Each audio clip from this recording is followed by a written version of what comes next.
Namaste. Subject Mathematics. Textbook for class 6th. NCERT syllabus. Chapter number 1. Knowing our numbers. Article number 1.3. Large numbers in practice. Sub-article number 1.3.5. Estimating outcomes of number situations. So estimate ಮಾಡಬೇಕು ಇವಾಗ ಗೊತ್ತಾಯ್ತಲ್ಲ, outcomes of number of situations ಅಂತ. So many situations ಬರುತ್ತೆ, ಗೊತ್ತಾಯ್ತಲ್ಲ. So many ಸಿಚುಯೇಷನ್ಸ್ನಲ್ಲಿ ನಾವು ಯಾವ ಥರ estimate ಮಾಡಬೇಕಾಗತ್ತೆ ನಂಬರನ್ನು, ಹಾಗೆ. Okay, how do we add numbers first? How do we add numbers ಅಂತ ಹೇಳಿದ್ರೆ ನಾವು ನಂಬರ್ಸ್ನ ಹೇಗೆ ಆ್ಯಡ್ ಮಾಡ್ತೇವೆ ಗೊತ್ತಾಯ್ತಲ್ಲ. We add numbers by following the algorithm, that is the given method systematically. ಈ ನಂಬರ್ಸ್ನ ಸಿಸ್ಟಮ್ಯಾಟಿಕ್ ಆಗಿ, ಗೊತ್ತಾಯ್ತಲ್ಲ, ಒಂದು ಮೆಥಡ್ಸ್ ಇದೆ, ಒಂದು ಆಲ್ಗರಿದಮ್ ಕೊಟ್ಟಿರ್ತಾರೆ, ಸಿಸ್ಟಮ್ಯಾಟಿಕಲಿ ಯಾವ ಥರ ಆ್ಯಡ್ ಮಾಡಬೇಕು ನಂಬರ್ಸ್ನ ಅಂತ. Okay, we write the numbers taking care that the digits in the same place, that is ones, tens, hundreds etcetera are in the same column. ಅಂದರೆ ಈ ನಂಬರ್ಸ್ನೆಲ್ಲ ಯಾವ ಥರ ಆ್ಯಡ್ ಮಾಡಬೇಕಂತ ಹೇಳಿದ್ರೆ, ಈ ನಂಬರ್ಸ್ ಇದೆಯಲ್ಲ ಅದನ್ನು ಅಂದರೆ every digits in the same place. ಹೇಗೆ ಅಂತ ಹೇಳಿದ್ರೆ, ಎಕ್ಸಾಂಪಲ್ 3946 ಅಂತ ಇದೆ. ಇದು 3 ಅನ್ನೋದು 1000 ಪ್ಲೇಸಿಗೆ ಹೋಗಬೇಕು, 9 ಅನ್ನೋದು 100s ಪ್ಲೇಸಲ್ಲಿ ಬರಿಬೇಕು, 4 ಅನ್ನೋದು 10s ಪ್ಲೇಸಲ್ಲಿ, 6 ಅನ್ನೋದು 1s ಪ್ಲೇಸಲ್ಲಿ ಬರಿಬೇಕು. ಈಗ ಕಾಲಮ್ ವೈಸಲ್ಲಿ ಬರ್ಕೊಂಬಿಡ್ಬೇಕು ಇದನ್ನು, ones, tens, hundreds, thousands, from ರೈಟಿಂದ ಲೆಫ್ಟ್ಗೆ ಹೋಗಬೇಕು, ಗೊತ್ತಾಯ್ತಲ್ಲ. ಫಾರ್ ಎಕ್ಸಾಂಪಲ್ 3946ಅನ್ನು 3000 ಪ್ಲೇಸಲ್ಲಿ, 900s ಪ್ಲೇಸಲ್ಲಿ, 4ಅನ್ನು 10s ಪ್ಲೇಸಲ್ಲಿ, 6ಅನ್ನು 1s ಪ್ಲೇಸಲ್ಲಿ ಬರಿಬೇಕು, ಗೊತ್ತಾಯ್ತಲ್ಲ. ಇದೆಲ್ಲ ಡಿಜಿಟ್ಸ್, 6, 4, 9, 3 ಅನ್ನೋದು ಡಿಜಿಟ್ಸ್. ಈಚ್ ಡಿಜಿಟನ್ನು ಆ ಪ್ಲೇಸಲ್ಲೇ ಬರಿಬೇಕಾಗತ್ತೆ. ನೆಕ್ಸ್ಟು 6579 ಅಂತ ಇದೆ. 6 is in 1000 place, 5 is in 100s place, 7 is in 10s place, 9 is in 1s ಪ್ಲೇಸಲ್ಲಿ ಬರಿಬೇಕು. ನೆಕ್ಸ್ಟು 2050 ಅಂತ ಇದೆ. ಈ 0 ಇದೆಯಲ್ಲ ಅದು 1s ಪ್ಲೇಸಲ್ಲಿ, 5 is in 10s place, this 0 is in 100s place, 2 is in 1000 ಪ್ಲೇಸಲ್ಲಿ ಬರಿಬೇಕು, ಗೊತ್ತಾಯ್ತಲ್ಲ. ಸೊ ಇವಾಗ ಹೇಗೆ ಮಾಡಬೇಕಂತ ಹೇಳಿದ್ರೆ, ಇಲ್ಲಿ we add the column of once. ಇದೊಂದು ಕಾಲಮು, ಇದೊಂದು ಕಾಲಮು, ಇದೊಂದು ಕಾಲಮು, ಇದೊಂದು ಕಾಲಮು, ಇದು 1s ಕಾಲಮು, ಇದು 10s ಕಾಲಮು, ಇದು 100s column, this is for 10,000 column. We add the column of once. ಇಲ್ಲಿ ಒನ್ಸಲ್ಲಿರೋ ನಂಬರನ್ನು ಫಸ್ಟ್ ಆ್ಯಡ್ ಮಾಡೋಣ. 6 + 9 ಎಷ್ಟಾಗುತ್ತೆ? 15 ಆಗುತ್ತೆ ಅಲ್ವಾ. 15 ಅಂತ ಹೇಳಿದ್ರೆ ಈ 5 ಇದೆಯಲ್ಲ ಅದನ್ನು ಇಲ್ಲಿ ಬರೆದು ಇಲ್ಲಿರೋ 1ಅನ್ನು ಕ್ಯಾರಿ ಅಂತ ಕನ್ಸಿಡರ್ ಮಾಡಬೇಕು. ಆ ಕ್ಯಾರಿನ ನಾವು ಏನು ಮಾಡಬೇಕು? 10s ಪ್ಲೇಸ್ ಕಾಲಮಲ್ಲಿ ಹಾಕಬೇಕು, ಗೊತ್ತಾಯ್ತಲ್ಲ. So if necessary carry forward the appropriate number two the 10s place as would be in this case. ಈಗ 1 ಅನ್ನೋದು, ಈ 1 ಇದೆಯಲ್ಲ ಅದು 10s ಪ್ಲೇಸಿಗೆ ಹೋಯಿತು, ಕ್ಯಾರಿ ಜನ್ರೇಟ್ ಆಯಿತು. ಈಗೇನು ಮಾಡಬೇಕು? ಆ್ಯಡ್ ಮಾಡಬೇಕು carry with. Okay, 5 + 7 is 12, 12 + 4 is 16, 16 plus carry 1 is 17, 17ಗೆ 17 ಬಂತಲ್ಲ, ಅದರಲ್ಲಿ 7 ಇಲ್ಲಿ ಬರಿಬೇಕು. 1ಅನ್ನು ಏನು ಮಾಡಬೇಕು? ಕ್ಯಾರಿ ತೊಗೊಂಬಂದು 100s ಪ್ಲೇಸಿಗೆ ಹಾಕಬೇಕು, ಗೊತ್ತಾಯ್ತಲ್ಲ. ಈಗ 100s ಕಾಲಮ್ಸಲ್ಲಿರೋದನ್ನೆಲ್ಲ ಆ್ಯಡ್ ಮಾಡಬೇಕು with carry. Okay, 1 carry 1 + 9 is 10, 10 + 5 is 15. So 15 ಅಂತ ಬಂತಲ್ಲ, 5ನ ಇಲ್ಲಿ ಬರಿಬೇಕು. ಕ್ಯಾರಿ, ಇದು 1 ಅನ್ನೋದು ಕ್ಯಾರಿ ಆಗುತ್ತೆ. ಆ ಕ್ಯಾರಿನ ನಾವು 1000 ಪ್ಲೇಸ್ ಅಂದರೆ 1000 ಕಾಲಮಿಗೆ ತೊಗೊಬಂದು ಆ್ಯಡ್ ಮಾಡಬೇಕು.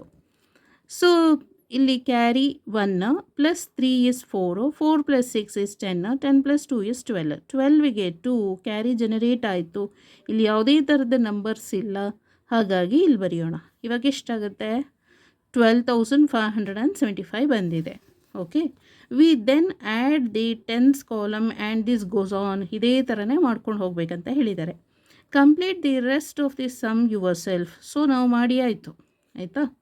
ಸೊ ಬಾಕಿದು ಸಮ್ನ ನಾವು ಮಾಡಬೇಕಂತ ಹೇಳಿದರೆ ಮಾಡಾಯಿತು.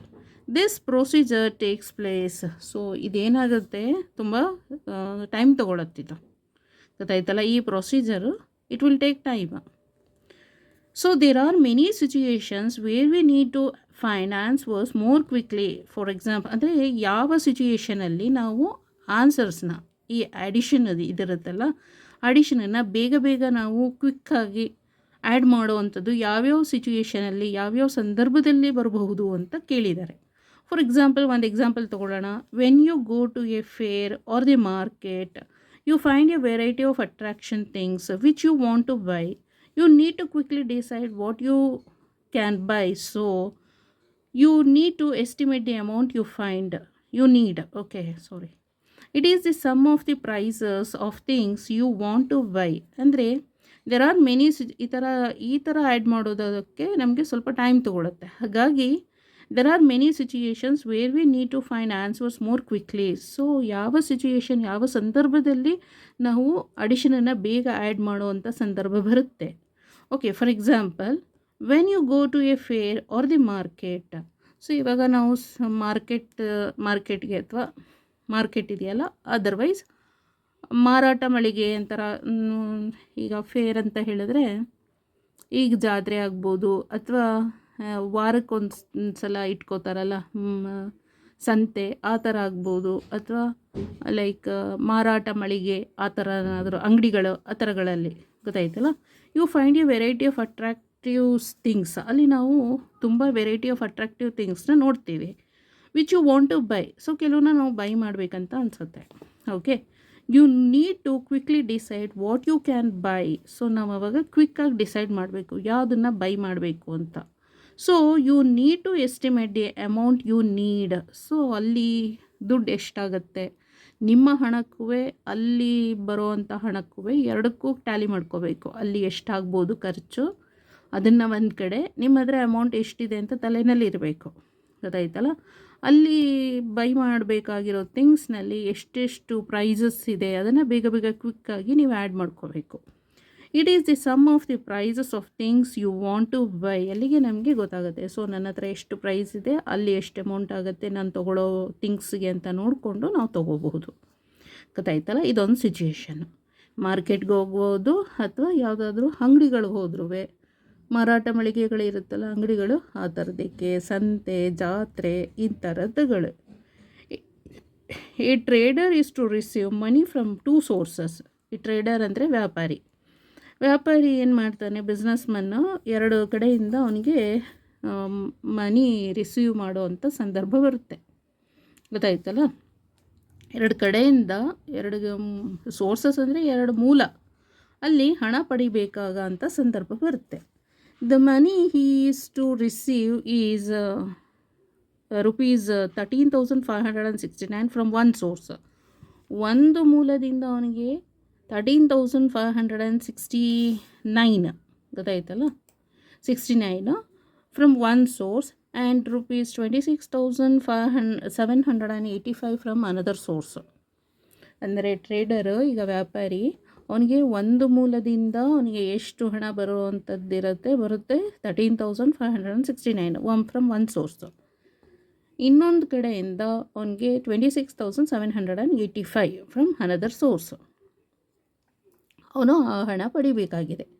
ಈ has to pay rupees 37,000 to someone else by the evening. So ಮತ್ತವನು ಈವ್ನಿಂಗ್ ಅವನು ಒಂದು ಕಡೆ ಯಾರೋ ಒಬ್ಬರಿಗೆ 37,000 ಪೇ ಮಾಡಬೇಕಾಗಿದೆ. ವ್ಯಾಪಾರಿ ಒಂದು ಮೂಲದಿಂದ ಅವನಿಗೆ 13,569 ಬರಬೇಕು, ಮತ್ತೊಂದು ಮೂಲದಿಂದ ಅವನಿಗೆ, ಮತ್ತೊಂದು ಸೋರ್ಸ್ ಅಂದರೆ ಮೂಲದಿಂದ ಅವನಿಗೆ 26,785 ರೂಪೀಸ್ ಬರಬೇಕಾಗಿದೆ. ಮತ್ತವನು ಈವ್ನಿಂಗ್ ಅವನು ಒಂದು ಕಡೆಗೆ 37,000 ಕೊಡಬೇಕಾಗಿದೆ, ಗೊತ್ತಾಯ್ತಲ್ಲ. ಈಗ ಅವನು ಹಾಗೆಯೇ ಕೂತ್ಕೊಂಡು ಪೇಪರು ಪೆನ್ ತೊಗೊಂಡು ಅವ್ನು ಕ್ಯಾಲ್ಕುಲೇಟ್ ಮಾಡೋಕ್ಕಾಗಲ್ಲ, ಬೇಗ ಬೇಗ ತಲೆನಲ್ಲೇ ಕ್ಯಾಲ್ಕುಲೇಟ್ ಮಾಡಬೇಕು, ರೌಂಡಿಂಗ್ ಆಫ್ ಮಾಡ್ಕೋಬೇಕು. He rounds off the numbers to the nearest thousands and quickly works out the rough answer. He is happy that he has enough money. Okay, ಅವನು 37,000 ಕೊಡಬೇಕಾಗಿದೆ. ಈಗ 2 ಸೋರ್ಸಸ್ಸಿಂದ ಇಷ್ಟು ದುಡ್ಡು ಬರಬೇಕಾಗಿದೆ. ಹಾಗೆ ಅವನು ಅಪ್ರಾಕ್ಸಿಮೇಟಾಗಿ ಒಂದು ಏನು rough work round off the ನಂಬರ್ಸ್ನ ರೌಂಡ್ ಆಫ್ ಮಾಡ್ಕೋತಾನೆ. ಗೊತ್ತಾಯ್ತಲ್ಲ? ಸೊ ಸಾಕಷ್ಟು ಹಣ ಬರುತ್ತಾ ಅಂತ. 26,000 ಪ್ಲಸ್ 13,000 ಅಂದರೆ ಎಷ್ಟಾಗುತ್ತೆ? 39,000. ಅವ್ನು ಕೊಡಬೇಕಾಗಿರೋದು ಎಷ್ಟು? 37,000.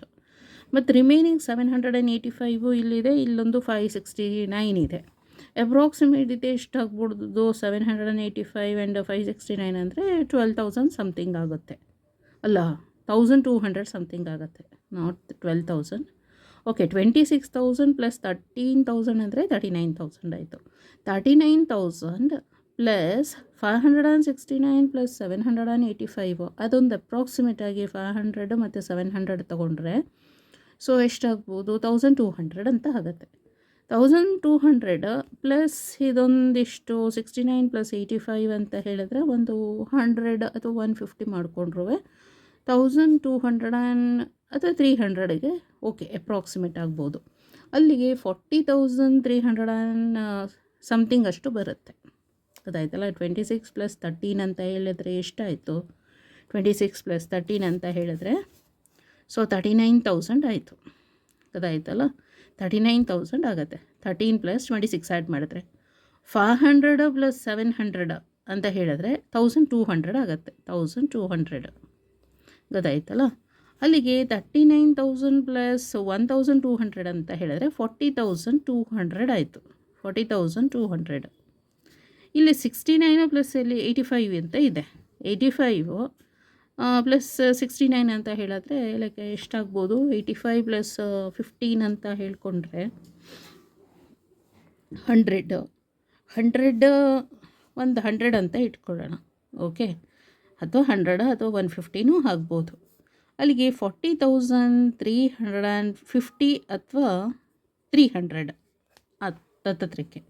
ಓಕೆ, ಸುಮ್ಮನೆ ಹಾಗೆ ಮೈಂಡಲ್ಲಿ ಕ್ಯಾಲ್ಕುಲೇಟ್ ಮಾಡ್ಕೊತಾನೆ ಇಷ್ಟಾಗತ್ತೆ ಅಂತ. ಓಕೆ, ಅವ್ನಿಗೊಂದು ಸ್ವಲ್ಪ ಹ್ಯಾಪಿ ಆಗುತ್ತೆ, ಯಾಕಂದರೆ 37,000 ಕೊಡಬೇಕು, ಅವನಿಗೆ ಬರ್ತಾ ಇರೋದು 40,000 ಸಮಥಿಂಗ್ ಏನೋ ಬರ್ತಾ ಇದೆ.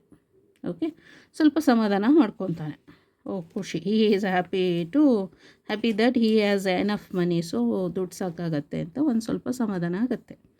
Do you think he would have enough money? So ನಮಗೆ ಕೇಳ್ತಾ ಇದ್ದಾರೆ, ಸೊ ಇವನಿಗೆ ಸಾಕಾಗುತ್ತಾ ಹಣ ಅಂತ. ಹೌದು, ಸಾಕಾಗತ್ತೆ. Can you tell without doing the exact addition or subtraction? Yes, ನಾವೇನು ಎಕ್ಸಾಕ್ಟಾಗಿ ಅಡಿಷನ್ ಮತ್ತು ಸಬ್ಟ್ರಾಕ್ಷನ್ ಮಾಡ್ತಾ ಇಲ್ಲ, ಯಾಕಂದರೆ ಇಲ್ಲಿ 26,000 ಇಲ್ಲಿ 13,000 ಅಂದರೆ 39,000 ಸಮಥಿಂಗ್. ಓಕೆ, ಇಲ್ಲಿ 37,000 ಕೊಡಬೇಕಾಗಿರೋದು, 39,000 ಮೇಲೆ ಬಂದೇ ಬರುತ್ತೆ ನನಗೆ. ಓಕೆ, ಅಷ್ಟನ್ನು ನಾವು ಹೇಳ್ತಾ ಇದ್ದೀವಿ. ಓಕೆ, ನೆಕ್ಸ್ಟಿಗೆ ಬರೋಣ. Sheela and Mohan have to plan their monthly expenditure. So ಈಗ ಅವರು ಶೀಲಾ ಮತ್ತು ಮೋಹನ್ ಅವರು ಮಂತ್ಲಿ ಅವ್ರದ್ದು ಖರ್ಚು ಇರುತ್ತಲ್ಲ ಅದನ್ನು ಪ್ಲ್ಯಾನ್ ಮಾಡ್ತಾ ಇದ್ದಾರೆ. ಗೊತ್ತಾಯ್ತಲ್ಲ? ಈ ತಿಂಗಳು ಎಷ್ಟು ಖರ್ಚಾಗ್ಬೋದು, ಎಷ್ಟಾಗತ್ತೆ ಅಂತ ಒಂದು ಚಾರ್ಟ್ ರೆಡಿ ಮಾಡ್ಕೊತಾ ಇದ್ದಾರೆ. They know their monthly expenses on transport. ಅವ್ರಿಗೆ ಗೊತ್ತಿದೆ ಮಂತ್ಲಿ ಟ್ರಾನ್ಸ್ಪೋರ್ಟೇಷನ್ ಅಂದರೆ ಸಾರಿಗೆ. ಗೊತ್ತಾಯ್ತಲ್ಲ? ಪ್ರಯಾಣದ ವೆಚ್ಚ, ಹೋಗೋಕ್ಕೆ ಬರೋಕ್ಕೆ ಎಷ್ಟಾಗುತ್ತೆ ಅಂತ ಅವ್ರಿಗೆ ಗೊತ್ತಿದೆ. ಸ್ಕೂಲ್ ರಿಕ್ವೈರ್ಮೆಂಟ್ಸ್ ಏನೇನು ಬೇಕು ಅಂತಲೂ ಗೊತ್ತಿದೆ, ಮಂತ್ಲಿ ಸ್ಕೂಲಿಗೆ ಬೇಕಾಗಿರೋ ಅಂಥ ರಿಕ್ವೈರ್ಮೆಂಟ್ಸ್ ಏನೇನು ಅಂತ. ಮತ್ತು ಗ್ರಾಸರೀಸ್ ಅಂತ ಹೇಳಿದ್ರೆ ಮನೆಗೆ ತರಕಾರಿ ಮತ್ತು ಕೆಲವು ದಿನಸಿಗಳು ಎಲ್ಲ ಬೇಕಾಗುತ್ತಲ್ಲ, ಅದು ಎಷ್ಟಾಗ್ಬೋದು ಅಂತಲೂ ಅವ್ರಿಗೆ ಒಂದು ಅಂದಾಜು ಮೇಲೆ ಗೊತ್ತಿರುತ್ತೆ. On milk, so monthly milk ಎಷ್ಟು ಬೇಕಾಗುತ್ತೆ, ಅದಕ್ಕೆ ಹಣ ಎಷ್ಟು ಬೇಕು ಅಂತಲೂ ಗೊತ್ತು. And on clothes, so monthly ಎಷ್ಟು ಬಟ್ಟೆ ಬೇಕಾಗಬಹುದು. Okay, and also on other regular expenses, ಮತ್ತು ರೆಗ್ಯುಲರ್ ಆಗಿ ಬೇಕಾಗುವಂಥ ಎಕ್ಸ್ಪೆನ್ಸಸ್ ಏನು, ಅದೆಲ್ಲ ಒಂದು ಚಾರ್ಟ್ ರೆಡಿ ಮಾಡ್ಕೋತಾರೆ. ಜೊತೆಗೆ this month they have to go for visiting and buying gift. So ಅವರು ಇದು ಏನು ಎಲ್ಲೋ ಒಂದು ಕಡೆ ಹೊರಗಡೆ ಬೇರೆ ಕಡೆ ಎಲ್ಲೋ ವಿಸಿಟ್ ಮಾಡಬೇಕಾಗಿದೆ, ಜೊತೆಗೆ ಒಂದಷ್ಟು ಗಿಫ್ಟನ್ನು ಬೈ ಮಾಡಬೇಕಾಗಿದೆ. ಆ ತಿಂಗಳು ಅವರು ಎಲ್ಲೋ ಹೊರಗಡೆ ಹೋಗಬೇಕಾಗಿದೆ. ಗೊತ್ತಾಯ್ತಲ್ಲ? ಹೊರಗಡೆ ಸಂಚಾರ ಮಾಡೋಕ್ಕೆ ಹೋಗಬೇಕು, ಜೊತೆಗೆ ವಿಸಿಟ್ ಕೊಡೋಕ್ಕೆ ಹೋಗಬೇಕು, ಜೊತೆಗೆ ಕೆಲವು ಗಿಫ್ಟನ್ನು ಬೈ ಮಾಡಬೇಕಾಗಿದೆ ಆ ಮಂತ್. ಅದನ್ನು ಕೂಡ ಆ್ಯಡ್ ಮಾಡ್ಕೊತಾರೆ. They estimate the amount they would spend on all this and then add to see if what they have would be enough. ಅವರಿವಾಗ ಸುಮ್ಮನೆ ಒಂದು ಅಂದಾಜಲ್ಲಿ ಎಲ್ಲವನ್ನು ರೆಡಿ ಮಾಡಿರೋದು ಒಂದು ಚಾರ್ಟ್ಗೆ ಹಾಕ್ಕೊಂಡು. ಇವರು ಇವಾಗ ಸುಮ್ಮನೆ ಈ ಥರ ಎಷ್ಟೆಷ್ಟು ಆಗಬಹುದು ಅಂತ ಹಾಕ್ಕೊಂಡಿದ್ದಾರೆ. ಸೊ ಇವರು ಯಾವ ಥರ ಮಾಡ್ಬೋದು? They estimate the amount they would spend on all this and then add to see if what they have would be enough ಅಂತ ಕೇಳಿದ್ದಾರೆ. ಅಂದರೆ ಇವರೆಲ್ಲ ಈ ಥರದ ಖರ್ಚು ವೆಚ್ಚನೆಲ್ಲ ಬರ್ಕೊಂಡಿದ್ದಾರಲ್ಲ ಒಂದು ಅಪ್ರಾಕ್ಸಿಮೇಟಾಗಿ. ಈಗ ಇವರು ಯಾವ ಥರ ಮಾಡಿದ್ದಾರೆ ಇದನ್ನು ಚಾರ್ಟ್ನ ಅಂತ ಹೇಳಿದ್ರೆ, ಅಲ್ಲಿ ಟ್ರೇಡರ್ ಹೇಗೆ ಮಾಡಿದ್ದಾರೆ ಅದೇ ಥರ ಆ ವ್ಯಾಪಾರಿ ಹೇಗೆ. ಸೊ ಈ ಕಡೆ ಆದಾಯ ಎಷ್ಟು ಬರುತ್ತೆ ಅದು ನೋಡಿಕೊಂಡು ಇನ್ನೊಬ್ರಿಗೆ ಎಷ್ಟು ಕೊಡಬೇಕಾಗಿದೆ ಅದನ್ನು ನೋಡ್ಕೊಂಡು ಸ್ವಲ್ಪ ಸಮಾಧಾನ ಆಗ್ತಾನಲ್ಲ, ಅದೇ ಥರನೇ ಅವರು ಮಾಡಿರೋದುವೆ. ಕಳೆದ ತಿಂಗಳಲ್ಲಿ ಎಷ್ಟು ಖರ್ಚಾಗಿರುತ್ತೆ ಅದನ್ನು ಈ ತಿಂಗಳಲ್ಲಿ ಸ್ವಲ್ಪ ಹಿಂದೆ ಮುಂದೆ ಹಾಕ್ಕೊತಾರೆ ಅಷ್ಟೇ. ಗೊತ್ತಾಯ್ತಲ್ಲ, ಕಳೆದ ತಿಂಗಳಲ್ಲಿ ಹಾಲಿಗೆ ಎಷ್ಟಾಗಿತ್ತು, ಮತ್ತು ಟ್ರಾನ್ಸ್ಪೋರ್ಟೇಷನ್ಗೆ ಎಷ್ಟಾಗಿತ್ತು, ಸ್ಕೂಲ್ ರಿಕ್ವೈರ್ಮೆಂಟ್ ಎಷ್ಟಾಗಿತ್ತು, ಮಿಲ್ಕ್ಗೆ ಎಷ್ಟಾಗಿತ್ತು, ಕ್ಲಾತಿಗೆ ಎಷ್ಟಾಗಿತ್ತು, ಅದ್ರ ಜೊತೆಗೆ ಈಗ ಎಲ್ಲೋ ವಿಸಿಟ್ ಕೊಡಬೇಕಾಗಿದೆ, ಆ ಪ್ಲೇಸಿಗೆ ಹೋಗಬೇಕಾದ್ರೆ ಎಷ್ಟು ಖರ್ಚಾಗ್ಬೋದು, ಮತ್ತು ಸ್ವಲ್ಪ ಗಿಫ್ಟನ್ನು ಬೈ ಮಾಡಬೇಕಾಗಿದೆ ಅದಕ್ಕೆ ಎಷ್ಟು ಖರ್ಚಾಗ್ಬೋದು, ಒಂದು ಅಂದಾಜಲ್ಲಿ ಟ್ರೇಡರ್ ಹೇಗೆ ಅಪ್ರಾಕ್ಸಿಮೇಟಾಗಿ ಅವನು ಆ್ಯಡ್ ಮಾಡ್ಕೊಂಡಿದ್ನೋ ಅದೇ ಥರನೇ ಇವರು ಮಾಡಿರ್ತಾರೆ. Okay, would they round off 2000 as the trader did. So trader round off ಮಾಡಿದ್ನಲ್ಲ 1000ಗೆ ಅದೇ ಥರನೇ ಮಾಡಿರ್ತಾರೆ. Okay, next think and discuss 5 more situations where we have to estimate sums or reminders. So ಇದೇ ಥರದ್ದು ಒಂದಷ್ಟು ಸಿಚುಯೇಷನ್ಸನ್ನು ನಾವು ಹೇಳಬೇಕಾಗಿದೆ. ಗೊತ್ತಾಯ್ತಲ್ಲ. ಸೊ ಎಲ್ಲೆಲ್ಲಿ ಬರ್ಬೋದು ಸಿಚುಯೇಷನ್ ಅಂತ ಹೇಳಿದ್ರೆ, ಮಾರ್ಕೆಟಿಂಗ್ ಪ್ರೈಸ್. ಸೊ ಇವತ್ತು ಇಷ್ಟ ಆಗಿರುತ್ತೆ, ನೆಕ್ಸ್ಟ್ ನಾಳೆ ದಿನ ಅಪ್ ಆಗ್ಬೋದು ಇಲ್ಲ ಡೌನ್ ಆಗ್ಬೋದು, ಜಾಸ್ತಿನೂ ಆಗ್ಬೋದು, ಇನ್ಕ್ರೀಸ್ ಆಗ್ಬೋದು, ಡಿಕ್ರೀಸು ಆಗ್ಬೋದು, ಆ ರೀತಿಯಲ್ಲಿ. ಮತ್ತು ಲೈಕ್ ಈ ಆ್ಯನಿಮಲ್ಸ್ನೆಲ್ಲ ಸಾಕಿದರೆ ಅದಕ್ಕೆ ಫುಡ್ಡಿಗೆಲ್ಲ ಕೆಲವು ಸಲ ಜಾಸ್ತಿನೂ ಆಗ್ಬೋದು, ಕೆಲವು ದಿನ ಕಡಿಮೆನೂ ಆಗ್ಬೋದು, ಆ ರೀತಿನೂ ಅಂದಾಜಾಗತ್ತೆ. ಮತ್ತು ಲೈಕ್ ಹೀಗೆ ಸೋ ಮೆನಿ ಎಕ್ಸಾಂಪಲ್ಸ್ ಬರುತ್ತೆ, ಅದನ್ನು ಹೇಳ್ಬೋದು. Did we use rounding off to the same place in all these ಅಂತ ಕೇಳ್ತಾ ಇದ್ದಾರೆ. ಸೊ ಇದೇ ಥರನೇ ನಾವು ಎಲ್ಲ ಸಿಚುಯೇಷನ್ ಬಂದ್ರೂ ಹೀಗೆ ರೌಂಡ್ ಆಫ್ ಮಾಡಬಹುದಾ ಅಂತ ಕೇಳ್ತಾ ಇದ್ದಾರೆ.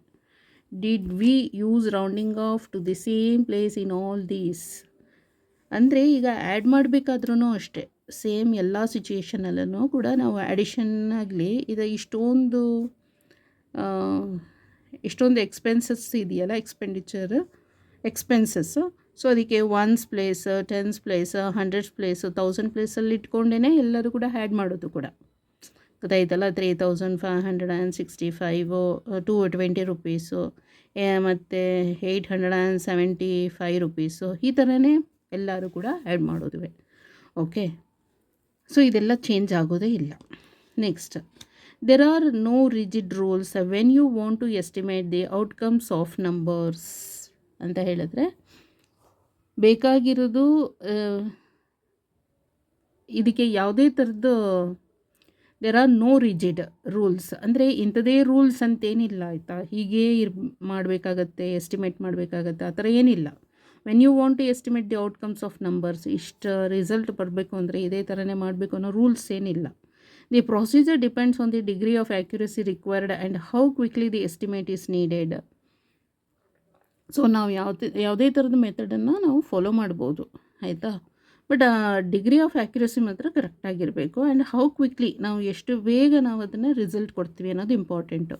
ಕೆಲವರು ಬರ್ಕೊಂಡು ಅಂದರೆ ಏನಂದರೆ, ಕೆಲವರು ಬರೆದು ಕ್ಯಾಲ್ಕುಲೇಟ್ ಮಾಡ್ಕೊತಾರೆ, ಕೆಲವರು ಕ್ಯಾಲ್ಕುಲೇಟ್ರಲ್ಲೇ ಕ್ಯಾಲ್ಕುಲೇಟ್ ಮಾಡ್ತಾರೆ, ಕೆಲವರು ಮೈಂಡಲ್ಲೇ ಕ್ಯಾಲ್ಕುಲೇಟ್ ಮಾಡ್ತಾರೆ, ಕೆಲವರು ಅಪ್ರಾಕ್ಸಿಮೇಟಾಗಿ ಕ್ಯಾಲ್ಕುಲೇಟ್ ಮಾಡ್ತಾರೆ. ಗೊತ್ತಾಯ್ತಲ್ಲ, ಒಟ್ಲಲ್ಲಿ ನಮಗೆ degree of accuracy is very important. ಈಗ ನಾವು ಯಾವುದೋ ಪರ್ಚೇಸ್ ಮಾಡಬೇಕು ಅಂತ ಹೋಗಿರ್ತೀವಿ, ಅಲ್ಲಿ ಜಾಸ್ತಿ ಆಗೋದು, ನಮ್ಮ ಹತ್ರ ಹಣ ಮಣಿ ಕಡಿಮೆ ಇರೋದು ಭಾರಿ ಪ್ರಾಬ್ಲಮ್ ಆಗುತ್ತೆ. ಅದ್ರ ಬದಲು ಅದಕ್ಕಿಂತ ಸ್ವಲ್ಪ ಜಾಸ್ತಿ ಇದ್ದರೆ ಪರವಾಗಿಲ್ಲ, ಅದಕ್ಕಿಂತ ಕಡಿಮೆ ಇದ್ದರೆ ಮನಿ, ಸೊ ನಾವೇನೂ ಮಾಡೋಕ್ಕಾಗೋದಿಲ್ಲ. ಗೊತ್ತಾಯ್ತಲ್ಲ, ಹಾಗಾಗಬಾರ್ದು situation. The most important thing is how sensible the guessed answer would be. So ಏನು ಇಂಪಾರ್ಟೆಂಟು ಅಂದರೆ ನಾವು ಯಾವ ಥರ ಗೆಸ್ ಮಾಡ್ತೀವಿ ಅದು ತುಂಬಾ ಇಂಪಾರ್ಟೆಂಟು. ನಾವು ಗೆಸ್ ಮಾಡ್ತೀವಲ್ಲ, ಅದರದ್ದು ರಿಸಲ್ಟು ಎಷ್ಟರ ಮಟ್ಟಿಗೆ ಅದು ಸೆನ್ಸಿಬಲ್ ಆಗಿದೆ ಅದು ಇಂಪಾರ್ಟೆಂಟು.